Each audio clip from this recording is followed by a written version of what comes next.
Hello, hello, hello.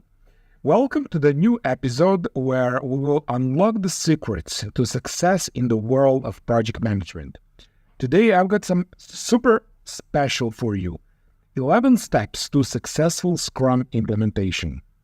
So if you are diving into the world of Scrum, or if you are a seasoned pro looking to up your game, you are in the right place. So buckle up and let's dive right in. Now, here are a brief guide on how to initiate a Scrum project, and this is description for the process in the broad strokes. And it should be sufficient to get you started. Okay, now first step is select the product owner. And this is the person with a vision of what you will do, create or achieve. They consider value, risks, what can be done, and what needs to be done in priority. Okay? The step number 2 is form the team. So who will be the people doing the work? The team must possess all the skills necessary to realize that product owner's vision and turn it into reality. Teams should be small with the general rule of 3 to 9 members. Step number 3, choose the Scrum Master. This person guides the rest of the Scrum team throughout the Scrum Framework, helping them eliminate anything that slows them down. Step number 4 is to create the backlog. And this is the high-level list of everything that needs to be done or create to turn the vision into a reality. This list evolves during the project's life cycle, serving as a roadmap. The backlog is a unique, definitive view of everything that the team could ever do in priority order. Okay, and there is only one backlog, and the product owner is responsible for prioritizing it across the spectrum.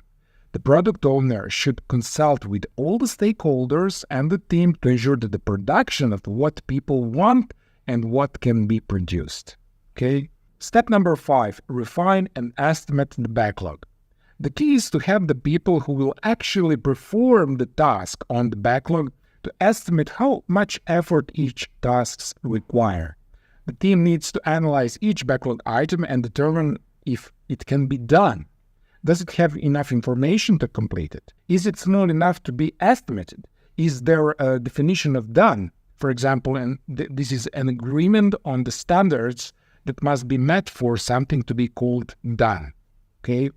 Does it create a visible value? Each item must be such that it can be presented, demonstrated, and ideally delivered. So don't estimate the priority list in hours, as people are not good at it. Estimate by relative size, like small, medium, or large. Or even better, use the Fibonacci sequence to estimate the value of each item. 1, 2, 3, 5, 8, 13, 21, etc. Okay? Now, step number 6, have a sprint planning session. And this is the first Scrum meeting. Okay? So the Scrum team, Scrum Master, and the product owner sits down to plan the sprint. Sprints are always of a certain duration, typically less than a month, and most people now work in sprints of 2 weeks. The team looks at the purpose of the product backlog and estimates how much it can be achieved in this sprint. If the team has already worked on several sprints, they should consider the number of points they complete in the last sprint. This number is known as the team's velocity.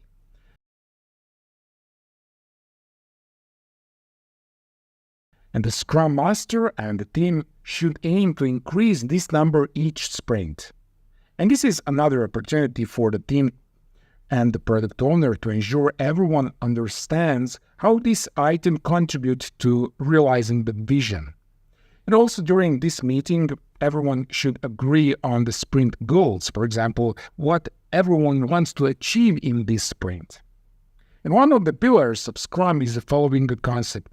Once the team decides what it can do in one sprint, that's final. It cannot be changed or exceeded. The team must be able to work independently during the sprint and complete what it has estimated it can. Okay. Step number 7, make work visible.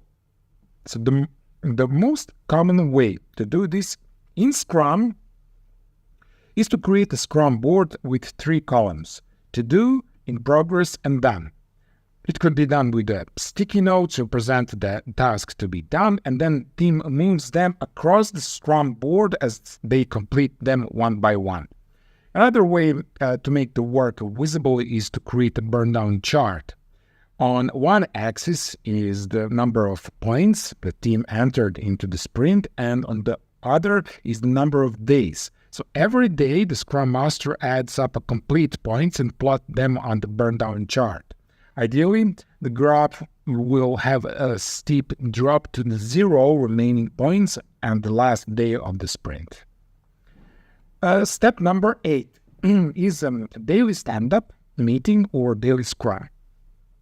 So this is the heartbeat of Scrum, and every day at the same time, not exceeding 15 minutes, the team and Scrum Master meets and answers 3 questions, which are, by the way, not essential by the Scrum Guide, but I still find them very useful. So those questions are: what did you do yesterday to help the team finish the sprint? What will you do today to help the finished sprint? And is there any obstacle preventing you or the whole team from achieving the sprint goal? Okay, and that's it. That's the whole meeting.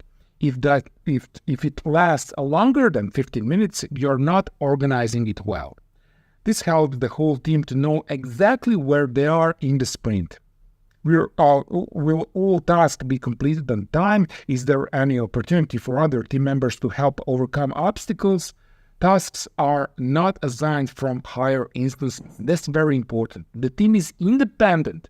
They do this alone, and there is no detailed reporting on management. So the Scrum Master is responsible for removing obstacles or hindering circumstances for the team's progress.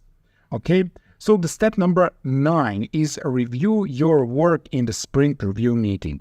And this is a sprint review, or let's call it a sprint demo or demonstration. And this is a meeting where the team shows what they achieved during the sprint. Everyone can attend, not just the product owner, Scrum Master, and the team, but also the stakeholders, management, clients, anyone. And this is an open meeting where the team demonstrates what they will complete during the sprint. The team should demonstrate only what meets the definition of done, what they have accomplished, what is entirely finished and can be delivered without any further work. It may not be a finished product, but it should be a finished unit. Okay? Let's move to the step number 10. Analyze what went well in the sprint retrospective. So after the team shows what they achieved during the previous sprint in the meeting called sprint review, the things that are done and that can be potentially be delivered to the clients for feedback, they sit down and think about what went well, what could have been better, and what can be done better in the next sprint. What process improvements can they, as a team, immediately apply? So to be effective, this meeting requires a certain level of emotional maturity and atmosphere of trust. So the key thing to remember is not to blame anyone, but to look at the process. Why did it happen this way? Why did we miss this? What could make us faster? People, as a team, must take responsibility for their process and outcomes, seeking solutions as a team. At the same time, people must have the courage to express what troubles them in the problem-solving manner, not blaming. The rest of the team must be mature enough to listen to feedback, adopt it, and find a solution rather than seeking excuses. And by the end of this meeting, the team and the Scrum Master should agree on the process improvement to apply it in the next sprint. This process improvement, sometimes called Kaizen, should be included in the top priority list for the next sprint with acceptance tests. And this way, the team can easily see if they have actually implemented the improvement and what effect it had on the speed of work. And Final step number 11, last but not least, we immediately dive into the next sprint cycle, armed with the experience, lessons learned, and hunger for improvements, okay? It's like a never-ending journey of growth and success. There you have it, folks. The 11 steps of successful Scrum implementation. If you found this guide helpful, don't forget to hit that like button, subscribe for more epic content, and ring that notification bell so you never miss out on the latest insights. Until the next time, keep scrumming and keep succeeding. This is Dan Majkic, and I will see you in the next video. Goodbye.